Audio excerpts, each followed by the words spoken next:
Hello everyone. आज की इस वीडियो में हम माइटोकॉन्ड्रिया के बारे में पढ़ने वाले हैं। पढ़ते हैं। माइटोकॉन्ड्रिया के बारे में बताया गया है, कुछ इंपॉर्टेंट टर्म्स बताई गई हैं। ये आप इंट्रोडक्शन समझ सकते हैं कि इंट्रोडक्शन है माइटोकॉन्ड्रिया का। फर्स्ट बताया गया है कि सिंगुलर अगर होगा तो उसको माइटोकॉन्ड्रियन बोलेंगे, ना कि माइटोकॉन्ड्रिया। अगर सिंगल है तो आप उसको माइटोकॉन्ड्रियन बोलेंगे, ना कि mitochondria.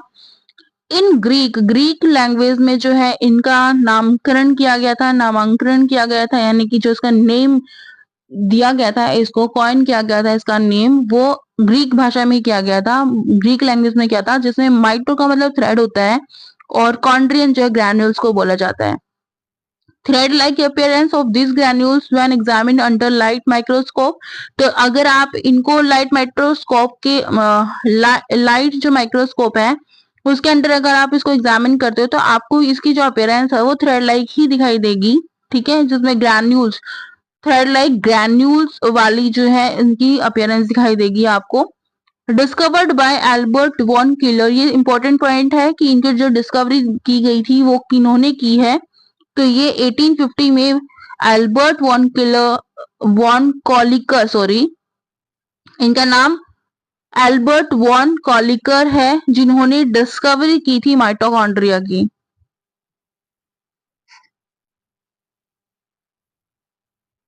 Discovered by Albert von कॉलिकर इन 1850। इसकी डिस्कवरी, माइटोकॉन्ड्रिया की डिस्कवरी जो है एल्बर्ट वॉन कॉलिकर के द्वारा 1850 में की गई थी। और ये जब डिस्कवरी की गई थी तो ये डिस्कवरी हुई थी आपके मसल टिश्यूज थे इंसेक्ट के, और वो भी स्ट्रेटेड मसल टिश्यूज थे, तो उनके थ्रू ही जो है माइटोकॉन्ड्रिया की डिस्कवरी हुई थी।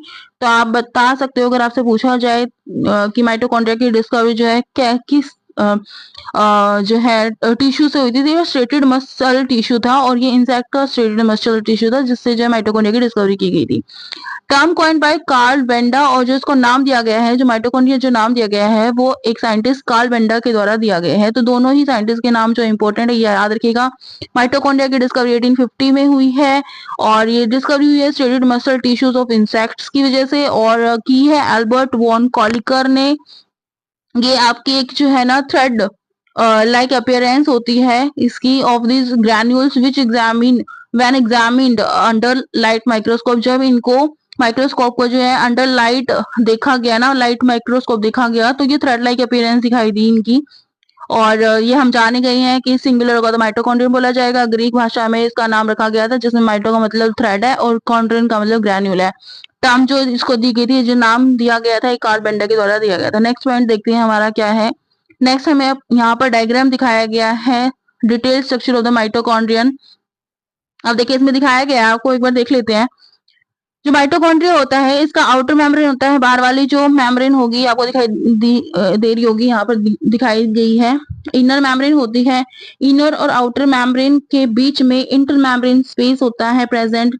ठीक है, उसके बाद अगर हम बात करें तो आउटर मेम्ब्रेन पे पोरेंस प्रेजेंट होते हैं, जो कि प्रोटीन्स हैं और जो अलाउ करते हैं मटेरियल्स को ट्रांसपोर्टेशन के लिए सेल के अंदर या माइटोकॉन्ड्रिया के अंदर। साइटोप्लाज्मिक जो चीजें हैं या फिर माइटोकॉन्ड्रिया की जो चीजें हैं वो ट्रांसपोर्ट हो सकती हैं इन्हीं मेम्ब्रेन, जो प्रोटीन्स प्रेजेंट है यहाँ पर, इन्हीं के थ्रू। और जो अंदर वाली, इसमें दो लेयर प्रेजेंट होती हैं, राइट। एक तो ये जो बाहर है जिसमें इनमें भी मेम्ब्रेन, आउटर एंड इनर, और दूसरी ये जो अंदर है, ये वाला पार्ट जो इंटर है ना, जो ये वाली जो मेम्ब्रेन है, ये माइटोकॉन्ड्रिया के दो पार्ट बनाती है। एक तो ये येलो येलो जो आपको दिखाई दे रहा है, जिसको इंटरमेम्ब्रेनियस स्पेस बोला गया है। ठीक है, एक तो ये, और दूसरा जो है आपका अंदर मैट्रिक्स प्रेजेंट होता है ये। तो ये दो पार्ट बना देती है ये वाली मेम्ब्रेन इसकी। ठीक है, जो इनर है इसकी। और इसमें राइबोसोम प्रेजेंट होता है, और जब ये बनाती है, इस तरह का स्ट्रक्चर बनाती है, तो इसको ही क्रिस्टा बोलते हैं। ये फोल्डिंग्स होती हैं, इस इनर मेम्ब्रेन की फोल्डिंग्स है, जैसे क्रिस्टा बना है, राइट। तो यहाँ पे माइटोकॉन्ड्रिया का स्ट्रक्चर आपको बता दिया गया है। उसके बाद इंपॉर्टेंट पॉइंट डिस्कस कर लेते हैं कि माइटोकॉन्ड्रिया के जो इंपॉर्टेंट पॉइंट है वो क्या क्या है। फर्स्ट है माइटोकॉन्ड्रिया आर स्फेरिकल और रोड शेप्ड साइटोप्लाज्मिक ऑर्गेनेल। ये या तो आपका स्फेरिकल होता है या फिर रोड शेप्ड होता है, और ये साइटोप्लाज्मिक ऑर्गेनेल होता है, यानी कि साइटोप्लाज्म में पाया जाता है। Often called the power house of the cell because of their key role in ATP production. इनको power house of the cell कहा जाता है। वो क्यों कहा जाता है क्योंकि इसका जो मेन रोल होता है वो एटीपी प्रोडक्शन का होता है, एटीपी सिंथेसिस करता है। Mitochondria refer to as power house of the cell, ये बताया गया है। Number of mitochondria very greatly among different cell types. तो यहाँ पर थर्ड पॉइंट जो मोस्ट इंपोर्टेंट है कि हर एक सेल में सेम नंबर के माइटोकॉन्ड्रिया नहीं पाए जाते, यानी कि अमाउंट सेम नहीं होती। इनकी अमाउंट जो है ना वेरी करती है सेल टू सेल। वो डिपेंड करता है कि वो उनका जो वर्कलोड क्या है, मतलब सेल किस तरह का वर्क कर रही है, उसका मेटाबॉलिज्म कितना फास्ट है कितना नहीं है, यानी कि उनके एफिशिएंसी ऑफ वर्क पर डिपेंड करता है कि उनमें माइटोकॉन्ड्रिया कितने प्रेजेंट होंगे। तो यहाँ पर बताया गया है, जो नेक्स्ट पॉइंट है हमारा वो बताया गया है, इसके एग्जांपल्स दिए गए हैं कि जो आपके माइटोकॉन्ड्रिया है वो वेरी किस तरह से करते हैं, इसके एग्जांपल्स देकर बताया गया है। जैसे हमारा लीवर सेल्स होता है, लीवर सेल्स में जो माइटोकॉन्ड्रिया पाए जाते हैं, यहाँ पर दिया नहीं हुआ, ये 1000 to 2000 जो है माइटोकॉन्ड्रिया पाए जाते हैं आपके लीवर सेल्स के, ठीक है। जो उनका वर्क है ना, वर्क की एफिशिएंसी पर डिपेंड करता है कि उनका नंबर कितना होगा। तो माइटोकॉन्ड्रिया, लीवर को ज्यादा एनर्जी चाहिए होती है, और एनर्जी कहाँ से आती है, एटीपी सिंथेसिस होगा जब आपका माइटोकॉन्ड्रिया में, तो वहीं से आएगी। तो माइटोकॉन्ड्रिया यहाँ पे ज्यादा होंगे तभी जो है लीवर आपका अच्छे से वर्क कर पाएगा, ये बहुत नॉर्मल चीज है। तो लीवर सेल्स में है, ये आपका डाटा ये याद रखिएगा, 1000 to 2000 जो है माइटोकॉन्ड्रिया पाए जाते हैं। और किडनी में जो kidney sales contain less then 1000 mitochondria, kidney में जो माइटोकॉन्ड्रिया पाए जाते हैं उनकी अमाउंट 1000 से कम होती है। जबकि जो आपके स्पर्म सेल्स होते हैं contain less than 100 mitochondria, sperm cell में बिल्कुल ही कम होती है, ठीक है। तो क्योंकि वो मोबिलिटी पे डिपेंड करता है ना, उनको इतनी एनर्जी की जरूरत नहीं होती, वो मोबिलिटी की वजह से जाते हैं आगे जो वर्क कर रहे होते हैं, मूवमेंट कर रहे होते हैं। सो उनमें जो माइटोकॉन्ड्रिया होंगे वो 100 से भी कम होंगे। स्ट्रक्चर की बात करें तो structurally mitochondria is enclosed by a double membrane similar in structure to the plasma membrane. Structure की बात करें तो माइटोकॉन्ड्रिया जो है डबल मेम्ब्रेन से बना होता है, एनक्लोज होता है, और वो जो स्ट्रक्चर होता है उनका वो सिमिलर होता है प्लाज्मा मेम्ब्रेन की, यानी कि जैसा प्लाज्मा मेम्ब्रेन का स्ट्रक्चर होता है ना, वैसे ही आपका माइटोकॉन्ड्रिया की लेयर होती है, डबल लेयर होती है जो कि उसको इनक्लोज करके रखती हैं। The outer mitochondrial membrane is smooth while the series of folds in inner mitochondrial membrane are called crista, singular crista, ठीक है। तो क्रिस्टी और क्रिस्टा, ठीक है, सिंगुलर होगा तो क्रिस्टा बोलेंगे, क्रिस्टी बोलेंगे जब आप एक से ज्यादा की बात कर रहे हैं, ठीक है। तो इसमें बताया गया है कि जो माइटोकॉन्ड्रियल मेम्ब्रेन होती है वो बाहर वाली जो मेम्ब्रेन होगी, जो आउटर मेम्ब्रेन होगी वो तो आपकी होगी स्मूथ। देखिए यहाँ पे इस पिक्चर में देख लेते हैं, जो आपको आउटर मेम्ब्रेन बताई गई है वो आपकी स्मूथ होगी, ये वाली जो मेम्ब्रेन आपको दिखाई गई है यहाँ पर ये स्मूथ होगी। जबकि जो इनर मेम्ब्रेन है, आप देखो इनर मेम्ब्रेन कहाँ बताई गई है, इनर वाली मेम्ब्रेन ये है, ये आपकी क्या होगी, ये फोल्डेड होगी, ये स्मूथ नहीं होगी, ये फोल्डेड मेम्ब्रेन होगी। और इसका काम है कि ये क्या करती है, यहाँ पे बता दिया गया था, एक सेकेंड। जो इनर मेम्ब्रेन होती है उनको हम क्रिस्टल बोलते हैं, और इसमें फोल्ड्स होते हैं, सीरीज ऑफ फोल्ड्स होते हैं, ठीक है। जो सिस्टर्नी को बनाते हैं, या फिर सिंगुलर होगा तो आप उसको सिस्टर ना बोलेंगे, तो उसको बनाने वाले जो फोल्ड्स होते हैं, जो मेम्ब्रेन होती है वो इनर मेम्ब्रेन होती है। The inner membrane divides the volume of the mitochondria into two parts, ये मैं आपको डिस्कस कर चुकी हूँ कि जो इनर मेम्ब्रेन होती है वो माइटोकॉन्ड्रिया की पूरी वॉल्यूम को दो पार्ट में डिवाइड कर देती है। First one is the matrix, पहली को मैट्रिक्स बोलेंगे जो कि इनर है, अंदर की तरफ होती है, which is semi fluid substance, जो कि सेमी फ्लूइड सब्सटेंस होता है, and closed by the inner membrane, और इनर मेम्ब्रेन के द्वारा जो है ढका हुआ होता है, घिरा हुआ होता है। And the second one is the inter membrane space, that is fluid filled intermembrane space between the inner and the outer membranes। और जो आपका सेकंड जो होगा ना, ये आपका इसमें बताया गया है वो इनर और आउटर मेम्ब्रेन के बीच में प्रेजेंट होता है, और इसको हम फ्लूइड फील्ड बोलते हैं। स्पेस होता है जो कि फ्लूइड से फिल्ड होता है, यानी कि देखिए आप यहाँ पे बता देते हैं, एक सेकेंड, ये जो इसमें येलो पार्ट दिखाया हुआ है ना, इसी को बोला गया है, इसी के बारे में बात की जा रही है यहाँ पर। तो ये भी होता है आपका एक मैट्रिक्स हो गया, मैट्रिक्स जो है ये जो जिसमें आपको ब्लू कलर्स दिखाया गया है इनर पार्ट, ठीक है। ये इस देखो ये जो है ना, ये मेम्ब्रेन जो है ना इनर मेम्ब्रेन, इसके अंदर जो ये ब्लू में है इसको मैट्रिक्स बोलेंगे, और जो येलो में है इसको हम ये बोलेंगे इंटर, इंटर मेम्ब्रेन स्पेस, ठीक है, जो कि फ्लूइड से फिल्ड होता है। बिटवीन द और ये जो है पाया जाता है इनर मेम्ब्रेन और आउटर मेम्ब्रेन के बीच में। आई होप कि आपको ये पॉइंट क्लियर हो गया होगा। The outer membrane protects the organelle and contains specialized proteins. जो आउटर मेम्ब्रेन होता है वो प्रोटेक्ट करके रखता है आपके माइटोकॉन्ड्रिया को, ऑर्गेनेल्स को एंड स्पेशलाइज्ड प्रोटीन्स इसमें होते हैं, प्रेजेंट होते हैं आउटर मेम्ब्रेन पर, नोन एज अ पोरिन्स। ये मैं डिस्कस कर चुकी हूँ, इसमें पोरिन्स प्रेजेंट होते हैं which allow free passes for several molecules into inter membrane space. Inter membrane space में जो है कुछ मॉलिक्यूल्स का, सेवरल मॉलिक्यूल्स का जो है फ्लो होने देते हैं, पासेज होने देते हैं, वो ये पोरिन्स ही हैं जिनकी वजह से ये ट्रांसपोर्टेशन होता है। सो यहाँ पर आपको फिगर जो है ये अच्छे से डिस्कशन हो गया है इसका, ये ध्यान रखिएगा। नेक्स्ट आपको बताया गया है नेचर एंड अरेंजमेंट के बारे में। ये भी इंपॉर्टेंट पॉइंट है, आपको पता होने चाहिए, जो इसमें डाटा होगा आपका कुछ। तो देखते हैं, Christopher provides a greater surface, sorry ये वर्ड जो है यहाँ पे मिस प्रिंट हुआ है, आप इसको इग्नोर करना। यहाँ पे बात हो रही है क्रिस्टा की। जो क्रिस्टा है वो प्रोवाइड करे, जो क्रिस्टा प्रेजेंट होता है ना वो प्रोवाइड करता है ग्रेटर सरफेस, क्योंकि उसमें ऐसे ऐसे फोल्डिंग्स होती है ना, तो वो सरफेस एरिया ज्यादा प्रोवाइड कर रहा होता है, इसी की बात की गई है।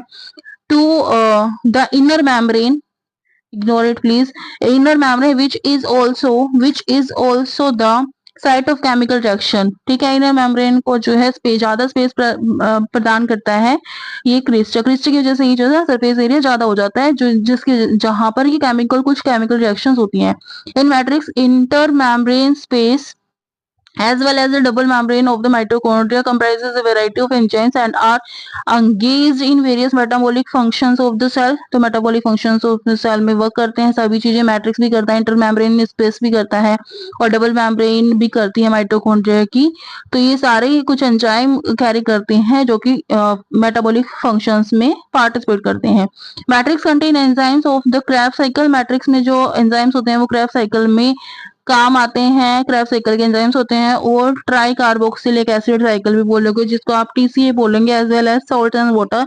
और इसमें सॉल्ट एंड वाटर भी होता है, मैट्रिक्स में सॉल्ट एंड वाटर भी होता है। ये क्रेब्स साइकिल के एंजाइम्स कंटेन करके रखता है, या फिर आप कह सकते हो कि ट्राई कार्बोक्सिलिक एसिड साइकिल जो टीसीए है उसके एंजाइम्स को कैरी करके रखता है आपका matrix. Mitochondria occupy up to 25% of the volume of the cytoplasm. तो साइटोप्लाज्म का 25% जो है ना माइटोकॉन्ड्रिया के पास वॉल्यूम होता है। जितना एक सेल के साइटोप्लाज्म में कंप्लीट वॉल्यूम होता है उसका भी 25% जो है ना माइटोकॉन्ड्रिया सिंगली ऑक्यूपाई करके रखता है। The outer membrane of the mitochondria is constituted by 50% lipid. तो आउटर मेम्ब्रेन ये मोस्ट इंपॉर्टेंट पॉइंट है, ये याद रखिएगा। जो आउटर मेम्ब्रेन है ना आपकी माइटोकॉन्ड्रिया की, वो 50% लिपिड की बनी होती है और 50% प्रोटीन्स की बनी होती है, अलोंग विद पोरिन प्रोटीन्स के साथ साथ, which allow the permeability to the molecules as high 10,000। ठीक है, तो ये पोरिन्स जो है जिस लेयर पर होते हैं उसमें 50% जो है लिपिड और 50% प्रोटीन्स मिलकर के उस मेम्ब्रेन को बनाते हैं, जो कि जो है 1000 तक की मॉलिक्यूल्स को जो परमेबिलिटी देती है कि वो मूव कर सके, ट्रांसपोर्ट कर सके उस मेम्ब्रेन के through. The inner membrane has a higher proportion of the protein 80% than lipid 20%। तो इंटर मेम्ब्रेन का जो प्रोपोर्शन होता है कि वो कैसे बना है, तो वो 80% प्रोटीन का और 20% लिपिड का बना होता है, एंड इज लेस परमेबल। और इसी वजह से वो परमेबिलिटी भी उसकी कम होती है, वो कम परमेबल होता है। The outer mitochondrial membrane resembles the outer membrane of the gram negative bacteria। तो जो माइटोकॉन्ड्रिया की बाहर वाली जो मेम्ब्रेन होती है वो उसी तरह की होती है जैसे कि ग्राम नेगेटिव बैक्टीरिया की मेम्ब्रेन होती है।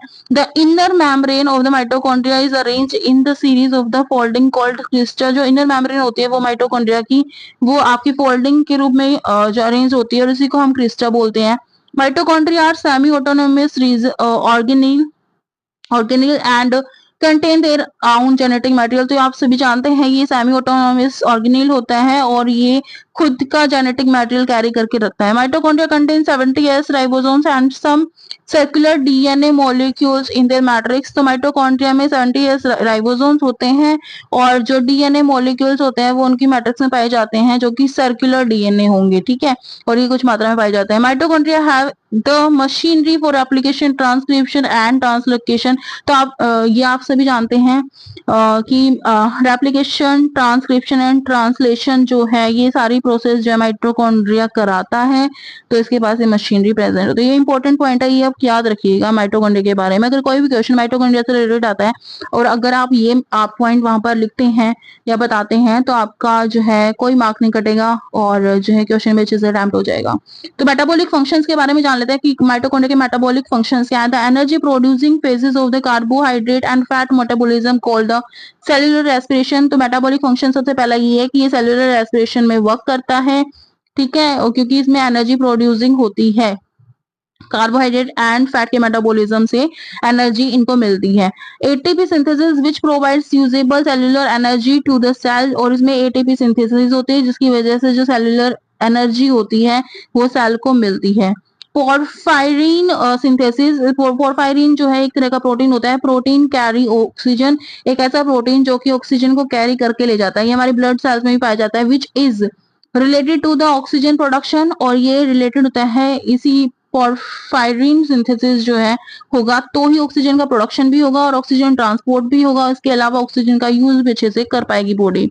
Mitochondria are refer to as power house of the cell. ये आपको सभी को पता है, ये इंपॉर्टेंट पॉइंट है और ये आप आई थिंक 6-7 से ही पढ़ते आ रहे हैं। तो power house of the cell बोला जाता है बिकॉज यहाँ पर रीजन है कि because they are the main site for synthesis of as many as 28 ATP molecules while terminal oxidation during aerobic respiration। जब एरोबिक रेस्पिरेशन होता है तो 28 ATP molecules जो है टर्मिनल ऑक्सीडेशन से जो है आपका माइटोकॉन्ड्रिया बनाता है। इसी वजह से जो है इसको power house of the cell भी बोला जाता है। ये याद रखिएगा 28 ATP molecule का फॉर्मेशन होता है, सिंथेसिस होता है, synthesis of as many as 28 ATP molecules by terminal oxidation।